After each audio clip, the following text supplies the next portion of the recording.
If everyone can reach you, interrupt you, drain you, and waste you, you are not generous. You are cheap. You have been trained to believe that being available makes you good, that replying quickly makes you respectful, that saying yes makes you useful, that explaining yourself makes you understood. But Machiavelli would see something colder. He would not see kindness. He would see a man without borders. And a man without borders becomes territory. Everyone enters, everyone takes, everyone leaves with a piece of him. There is a reason rich men protect their time like a weapon. Warren Buffett can buy almost anything, but even he said he cannot buy time. That should disturb you. Because if a billionaire protects his calendar, why are you letting low-value demands walk freely into yours? Your time is not just a schedule. Your time is your command center. Whoever controls your attention controls your decisions. Whoever controls your decisions controls your direction. And whoever controls your direction controls the man you become. So the question is not, how do I manage my time better? The real question is this: why have you allowed people with no responsibility for your future to spend the only resource you can never replace? Money can return, status can recover, reputation can be rebuilt. But time does not come back. You do not lose time the way you lose money.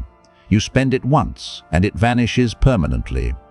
A wasted hour does not wait somewhere in the shadows, hoping you become serious enough to reclaim it. It is gone. It has already voted against you.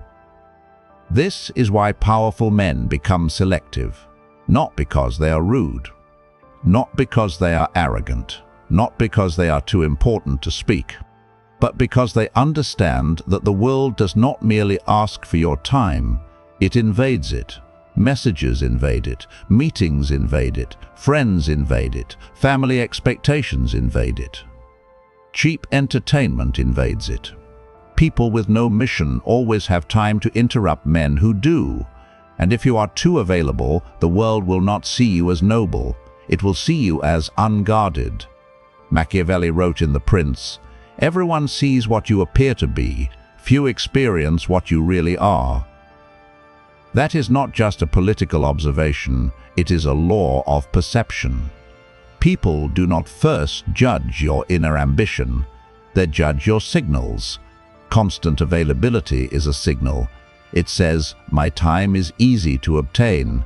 It says, my attention has no price. It says, my mission can be interrupted. And when your attention is cheap, your future becomes negotiable. Machiavelli did not write for comfortable people. He wrote in a world of unstable power, betrayal, collapsing alliances, foreign invasion, and rulers who survived only when they understood human nature without illusion. He did not write to make men feel good. He wrote to show what men do when power, fear, ambition, and survival are on the table. Most people read Machiavelli dishonestly. They reduce him to cruelty. They turn him into a cartoon villain. But Machiavelli's real danger is not that he teaches evil. His danger is that he removes fantasy. He tells you that men do not respond to your intentions. They respond to your strength, your usefulness, your reputation, your timing, your control, and your ability to act before reality punishes you. And in the modern world, one of the first forms of power is not money. It is attention control. Because before a man can build wealth, status, skill, influence, or freedom, he must own the hours in which those things are created. Machiavelli would not ask whether you are busy. He would ask whether your busyness serves your power. He would not ask whether people like you. He would ask whether your availability has made you easy to use. Look at Warren Buffett. Most people see Buffett as an investor. They study his stock picks, his annual letters, his wealth, his patience, his discipline. But underneath all of that is something more fundamental. He protects his attention. In a conversation with Bill Gates and Charlie Rose, Buffett said that time is the one thing he cannot buy. He said, "I can buy anything I want, basically, but I can't buy time." Bill Gates also described being struck by Buffett's unusually open calendar because Gates had once believed every minute had to be filled. Think about what that means. A man with immense wealth still treats time as scarce, not because he lacks assistance, not because he lacks access, not because he lacks options, but because options are the danger. The more powerful a man becomes, the more people want a piece of him. His inbox becomes a battlefield, his calendar becomes a market, his attention becomes a prize. And if he does not control access, his success becomes the very thing that destroys his focus. That is the paradox. Most men think wealth means more freedom, but wealth without boundaries creates more demand. More invitations, more requests, more partnerships, more distractions disguised as opportunities. More people saying, "just 5 minutes." But 5 minutes is never 5 minutes. 5 minutes is a breach. It is a signal that the gate is weak. Machiavelli understood that power is not only what you possess, power is what you can refuse. In The Prince, he writes, "A prince ought to have no other aim or thought, nor select anything else for his study than war and its rules and discipline." Do not misunderstand this. Machiavelli was writing about rulers and war, not your calendar. But the principle transfers carefully. The ruler cannot scatter his mind. He must study the field that preserves his command. For the modern, unsupported man, your war is not against people. Your war is against dispersal, against interruption, against the slow theft of your attention by things that do not build your body, your skill, your money, your mission, your reputation, or your leverage. The rich man protects time because every hour has opportunity cost. When he gives an hour to one thing, he kills every other thing that hour could have become. A skill not practiced, a deal not studied, a body not trained, a system not built, a decision not considered, a weakness not corrected. Poor men often think the cost of distraction is the distraction itself. It is not. The true cost is the future that distraction prevented. That is why Buffett's open calendar is not emptiness. It is defense. It creates room for judgment. And judgment is where money is made before money appears. The average man fills his calendar to feel important. The strategic man empties his calendar so he can think. Stop measuring your seriousness by how busy you look. Busyness is often poverty wearing a suit. A man without direction can be busy all day and still remain powerless. The higher identity is not the busy man. The higher identity is the selective man. The man who knows what deserves his hours. The man who understands that saying yes to everything is not generosity, it is surrender. And once you understand that, you begin to see distraction differently. Tension is not only stolen by other people. Sometimes it is destroyed by the age itself.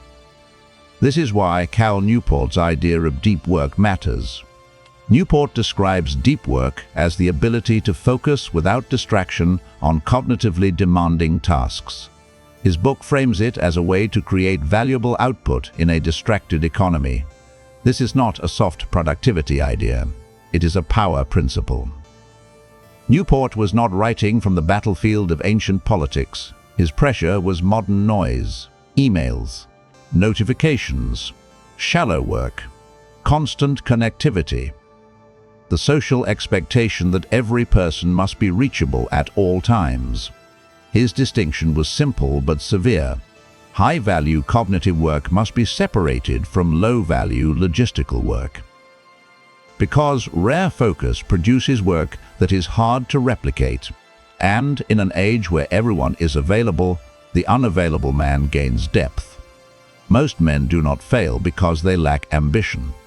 They fail because their ambition is constantly interrupted. They start with fire. Then a message comes. Then a notification comes. Then a friend calls. Then a coworker asks for something. Then they check one thing. Then they answer another. Then they return to the task with a weaker mind.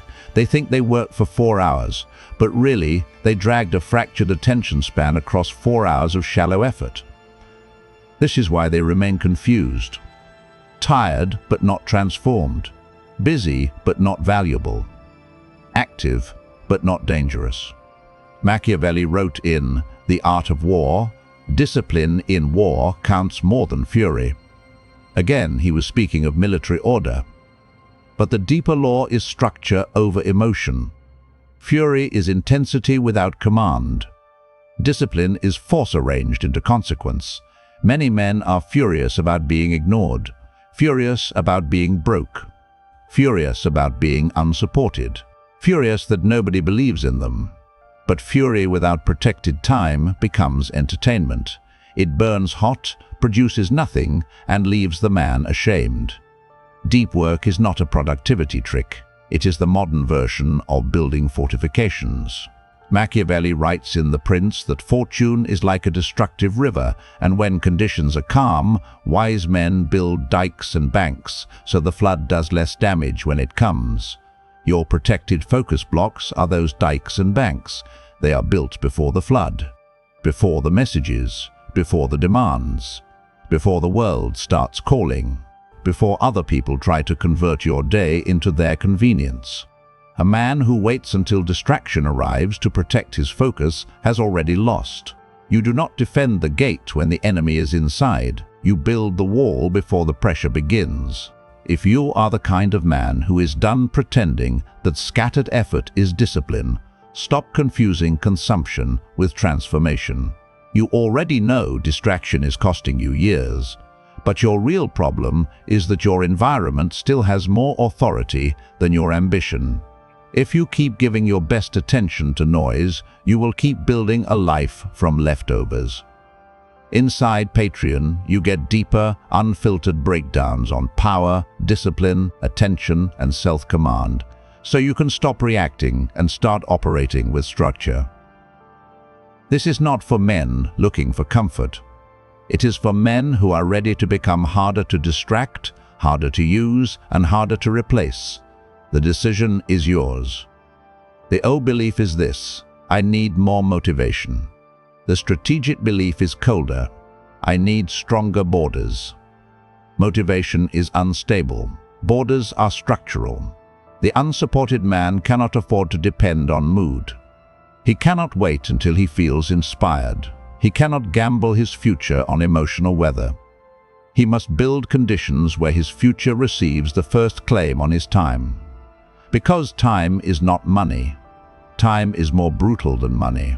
Money can be multiplied. Time can only be allocated. You can lose money and recover. You can lose reputation and rebuild. You can lose status and climb back. But when an hour is gone, it does not negotiate. It does not return because you finally became serious. The real brutality is not that time disappears. The brutality is that every unguarded hour votes for the man you remain. Your calendar is not just a record of what you did, it is a confession of what ruled you. The unsupported man must be colder with his hours than the supported man. The supported man may have a network, a family name, a safety net, a door opened by someone else. But the unsupported man has fewer buffers. He cannot waste the morning and expect opportunity to wait politely. He cannot spend his best energy on low-value people and then wonder why his own future stays weak. Machiavelli wrote in Discourses on Livy, "Men never act well except through necessity." That is one of the coldest laws in Machiavelli. Most men do not become disciplined because they feel inspired. They become disciplined when necessity removes their excuses. Hunger makes men industrious. Pressure creates order. Need forces clarity. So if no one is coming to save you, that is not only pain, it is necessity. And necessity can become the father of your discipline if you stop asking it to feel gentle. The problem is that most men do not treat time as necessity. They treat it as something abundant. They give away their mornings. They give away their nights. They give away their attention to group chats, arguments, pointless favors, low-quality entertainment, emotional explanations, and people who only appear when they need something. Then they say, "I do not have time." No, you had time. You failed to command it. There is a difference. A man who says he has no time often means he has no hierarchy. He has not decided what rules. His body, his skill, his money, his mission, his reputation, his future, or the emotional demands of everyone around him. Time becomes valuable only when it is subordinated to a mission. Without mission, time becomes exposed territory. Anyone can take it. Anything can fill it. But once a man has a hierarchy, every request is judged against the throne. Does this build my body? Does this build my skill? Does this build my money? Does this build my leverage? Does this build my reputation? Does this build my freedom? Does this strengthen the man I am becoming? If not, it is not neutral. It is expensive.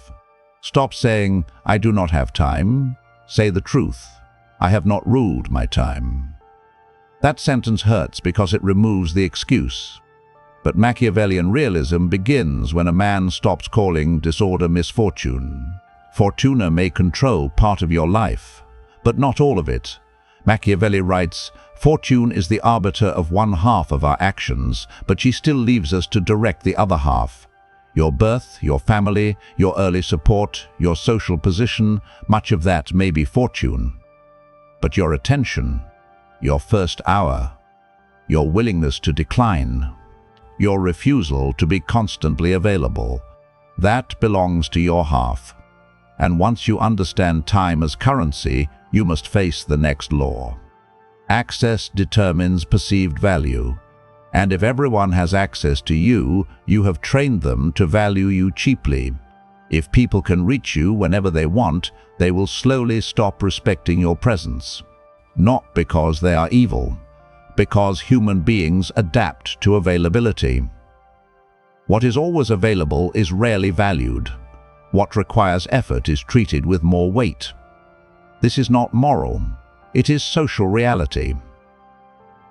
Machiavelli understood that rulers are judged by appearances, not by what they secretly believe, not by how kind they feel inside, not by how much they sacrifice in silence, by what people see. In The Prince, he writes, "Men in general judge more from appearances than from reality." And again, the common people are always taken by appearances and by the outcome of the thing. This is why access matters. Availability is an appearance. It signals whether your time is guarded or loose, whether your mission has priority or not, whether interruption has consequences or not. If you always answer instantly, people learn that your focus is weak. If you always explain yourself, people learn that your approval need is alive.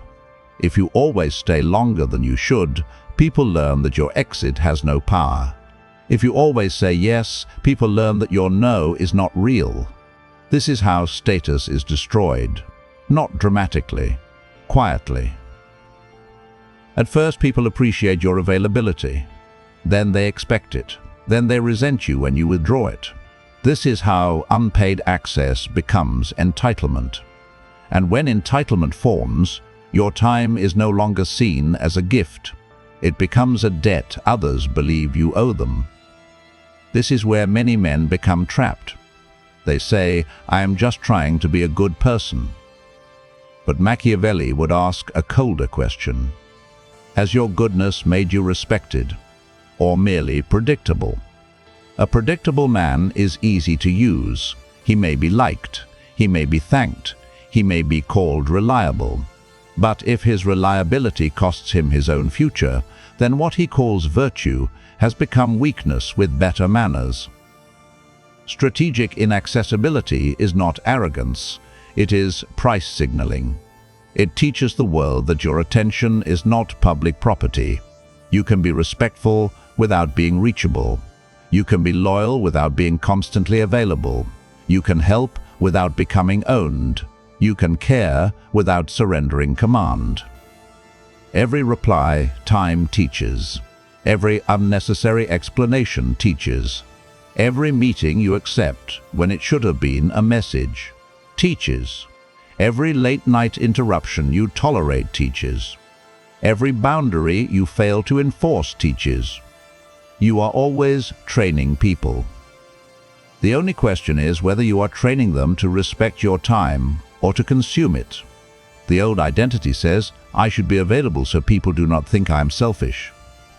The strategic identity says, my future has a higher claim on me than their convenience. That is not cruelty. That is order. And without order, every ambition becomes vulnerable. But access is only one layer. The deeper disease is reactivity. The poor man reacts. The strategic man schedules. Reactivity is how other people colonize your day. They do not need to dominate you. They only need to interrupt you often enough that your own mission never receives uninterrupted force. Watch the ordinary man. He wakes up and checks his phone. Before he has chosen his direction, the world has chosen it for him. Messages, news, problems, requests, other people's emotions, other people's emergencies, other people's opinions, other people's noise. His nervous system becomes a rented apartment. Everyone moves in. Then he wonders why he cannot think clearly. This is not an accident. A reactive man lives downstream from other people's priorities. He does not plan his day. He receives it. He does not command his attention. He donates it. He does not build a future. He negotiates with interruption. Machiavelli writes in The Prince, the wise man does at once what the fool does finally. The meaning is brutal. Wisdom acts early. Foolishness waits until pressure becomes unavoidable. The strategic man schedules because he understands that if he does not impose structure early, the world will impose chaos later. Every unscheduled day becomes vulnerable to occupation, and occupation does not always look dramatic. It looks like a harmless call, a pointless favor, a meeting that could have been a message, a conversation that goes nowhere, an argument that gives you nothing, a scroll that starts as 5 minutes and becomes 1 hour. A man does not need to be destroyed by enemies. He can be dissolved by interruptions. That is the modern defeat, not one catastrophic collapse, but 1,000 tiny surrenders. Scheduling is not about filling every minute. It is about declaring sovereignty before the world makes claims on you. The strategic man decides in advance, these hours are for my body, these hours are for my skill, these hours are for money, these hours are for thinking, these hours are for relationships that matter, these hours are not available. He does not wait to feel strong. He uses structure to make weakness irrelevant. This is Machiavellian realism applied carefully. Do not trust human nature to protect your future, not even your own. Create necessity, create law, create consequence. Because as Machiavelli observes in discourses, where choice abounds and where license may be used, everything is quickly filled with confusion and disorder. The undisciplined man gives himself too much license, too much choice, too much access, too many open doors. Then disorder enters and calls itself freedom. But freedom is not doing whatever you feel. That is the lowest definition of freedom. Freedom is not being owned by every impulse, request, notification, mood, and social pressure. The strategic man does not ask, what do I feel like doing? He asks, what must be protected if I intend to become powerful? And if there is one territory that must be protected first, it is the morning. The first hours of your day are not casual. They are the throne room. Whoever enters first often rules. If your phone enters first, your attention is already occupied. If other people's needs enter first, your mission waits outside. If cheap stimulation enters first, your discipline begins the day wounded. The unsupported man cannot afford weak mornings. He does not have the luxury of drifting. He does not have a network coming to correct his disorder. He does not have powerful allies waiting to rescue his wasted years. His first hours must build what the world failed to give him: body, skill, money, mission, proof. If the day begins with reaction, the man becomes easy to govern. But if the day begins with construction, he becomes harder to interrupt. Machiavelli writes in The Art of War, "To know in war how to recognize an opportunity and seize it is better than anything else." Again, we are not talking about literal war. We are talking about opportunity. And the first opportunity of every day is the same. Before the world reaches you, build something it cannot take from you. Most men lose the day before it begins. They wake up and surrender the cleanest part of their mind to noise. Then they try to build later with a polluted attention span. They train when they are exhausted. They study when their mind is already fractured. They work on their mission after giving their best energy to their employer, their phone, their obligations, and their distractions. Then they wonder why progress feels slow. It is slow because their future keeps receiving leftovers, and no serious future is built from leftovers. The first hours must be protected because they establish identity before society speaks. A man who trains before the world interrupts him, receives proof. I can command myself. A man who studies before the world interrupts him, receives proof. I can build skill without applause. A man who works on his business before the world interrupts him, receives proof. I am not only surviving inside another man's system. A man who thinks before the world interrupts him, receives proof. My mind is not public property. This is how identity is forged, not by affirmations, by repeated evidence. Machiavelli's concept of virtue is often misunderstood. It does not mean modern virtue in the soft moral sense. It means force, capacity, excellence, adaptability, and the ability to impose form on unstable circumstances. So the morning is where a modern man trains virtue. He takes the chaos of life and imposes direction. He takes uncertainty and imposes structure. He takes neglect and imposes proof. The old man wakes up and asks what the world wants from him. The strategic man wakes up and decides what his future demands from him. That is the difference between being used and becoming useful, between being accessible and becoming valuable, between being busy and becoming dangerous in the only sense that matters. Hard to ignore, hard to replace, hard to control. But guarding time does not only require structure, it requires language. A man must learn to say less, decline faster, leave earlier. Because the longer you explain, the more you reveal that your boundary is still negotiable. Over-explaining is insecurity, wearing the mask of politeness. You think you are creating understanding. Often, you are inviting negotiation. The more words you use to defend a boundary, the more people sense there is still room to push. Machiavelli understood the power of appearance and speech. A ruler could not afford careless language. Every word shaped perception. Every hesitation invited interpretation. Every public signal altered authority. Modern men ignore this. They decline, then apologize. They set a boundary, then explain. They say no, then soften it until it becomes maybe. They leave, then justify leaving. They protect their time, then feel guilty for protecting it. This is why people keep pressing them. Not because the boundary was unclear, because the man looked uncertain about his right to have it. Machiavelli writes, It is much safer to be feared than loved if one of the two has to be lacking. This line is often abused. It does not mean you should terrorize people. It means affection is unstable when not supported by consequence. Love depends on obligation, mood, convenience, memory. Respect depends on structure. In modern life, the application is not cruelty. It is consequence. If your no has no consequence, your yes becomes expected. If your time has no boundary, your attention becomes common property. If your exit never happens, your presence loses weight. Men who over-explain slowly lose authority over their own lives.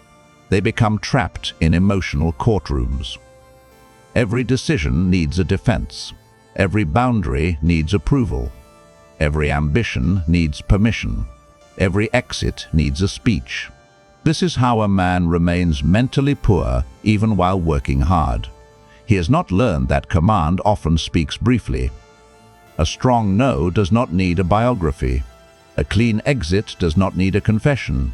A protected schedule does not need public approval. Say less because brevity signals control. Decline faster because delay invites pressure. Leave earlier because lingering weakens exit power. The strategic man does not dramatize his boundaries. He normalizes them. He does not say, "I am so sorry, but I have been really busy, and I hope you understand. And I do not want you to think I do not care." He says, "I cannot do that. I am not available. That does not fit my priorities. I have to leave." No hostility, no performance, no apology for having a future. Machiavelli wrote that a prince must avoid being despised and hated. For the modern man, this means boundaries must be firm without being theatrical. The goal is not to make enemies. The goal is to stop training people to treat your life as open access. If you are a man who knows your future is expensive, stop pretending that politeness requires self-abandonment. You already know your time is being stolen, but your real problem is that you keep asking people for permission to protect it. If you keep apologizing for your boundaries, you will teach the world that your mission can be negotiated. Inside Patreon, you get exclusive, unfiltered lessons on strategic discipline, power, solitude, and attention control, so you can build the kind of self-command that does not collapse under pressure. This is not for men who want motivational comfort. It is for men who are ready to become selective, structured, and difficult to waste. The decision is yours. The old belief is this: if I explain enough, they will respect my decision. The strategic belief is colder. Respect begins when my decision does not require permission. That is the shift. You stop auditioning for understanding. You stop asking people to approve the cost of your future. You stop turning your time into a public negotiation. But there is one final layer. Protecting time is not really about time. It is about identity. Because the hours you protect reveal the man you believe you are becoming. Why does it feel so difficult to protect your time? Because time boundaries do not only challenge other people. They challenge your old identity, the part of you that wants to be liked, the part of you that wants to be understood, the part of you that fears being called selfish, the part of you that still believes support will arrive if you remain available enough, useful enough, agreeable enough. That part of you is not harmless. It is expensive. The unsupported man often has a hidden wound. He did not receive enough belief, enough recognition, enough guidance, enough backing. So he learns to earn approval through availability. He becomes useful. He becomes responsive. He becomes easy to reach. He becomes the man people can depend on, even while he cannot depend on them. And he mistakes this for strength. But often, it is a survival pattern. He is trying to secure belonging by lowering the price of access. Machiavelli would not comfort this. He would expose it. Because in his world, men are not rewarded for needing approval. They are rewarded for becoming necessary. He writes in The Prince, "A wise prince ought to adopt such a course that his citizens will always, in every sort and kind of circumstance, have need of the state and of him." The context is political rule. But the principle is value. Power belongs to what becomes necessary, not what becomes constantly available. The unsupported man must understand this. Do not become easy to access. Become difficult to replace. Do not become emotionally convenient. Become structurally valuable. Do not beg to be included. Build enough proof that exclusion becomes costly. Your time is where proof is built. Proof of discipline, proof of skill, proof of judgment, proof of consistency, proof of market value, proof of self-command, proof of standards. Without protected time, proof never compounds. And without proof, ambition remains invisible. The world does not respect invisible potential. It respects visible consequence. This is why rich men protect time like a weapon, because they know the world is full of people who will spend your life for you if you do not spend it with command.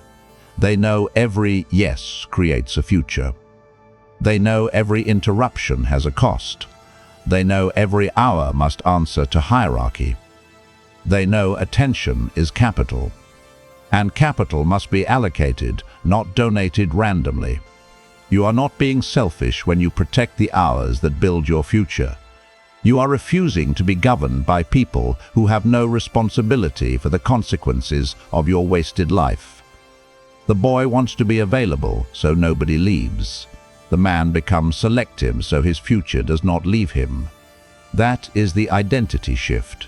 You are not here to be constantly reachable. You are here to become undeniable. And undeniable men do not give cheap access to expensive futures. Machiavelli's worldview can be reduced to a cold sequence. Reality first, power second, security third. Most men reverse it. They seek comfort first, then approval, then safety. Then maybe, if there is time left, power. But there is never time left, because the world consumes unclaimed hours. Machiavelli teaches that human nature is not built around fairness. Men follow interest. They respond to strength. They judge appearances. They exploit weakness when weakness is profitable. They respect consequence more than intention. So the modern man must stop treating his time as a soft personal preference. He must treat it as political territory. Who enters? Who gets access? What receives priority? What is refused? What is defended? What is sacrificed? What is built? This knowledge is dangerous if misunderstood. It is not permission to become cruel. It is not permission to despise people. It is not permission to treat every relationship as an enemy. That would be childish, not Machiavellian. The real lesson is sharper. Do not confuse kindness with availability. Do not confuse busyness with value. Do not confuse interruption with importance. Do not confuse approval with respect. Do not confuse being needed with being powerful. A man becomes powerful when his time serves his mission before it serves the noise around him. Clarity precedes control. Control precedes dominance. And dominance, in the discipline sense, begins when a man can govern the hours that build him. Protecting your time is not about becoming rude. It is about refusing to let people with no responsibility for your future govern the hours that create it. The boy stays available so nobody leaves. The man becomes selective so his future does not leave him. That is the final shift. You are not here to be constantly reachable. You are here to become undeniable. So protect the hour. Build the proof. Let access become earned. And let the world learn that your time is no longer common property. Subscribe if you are done giving cheap access to an expensive future.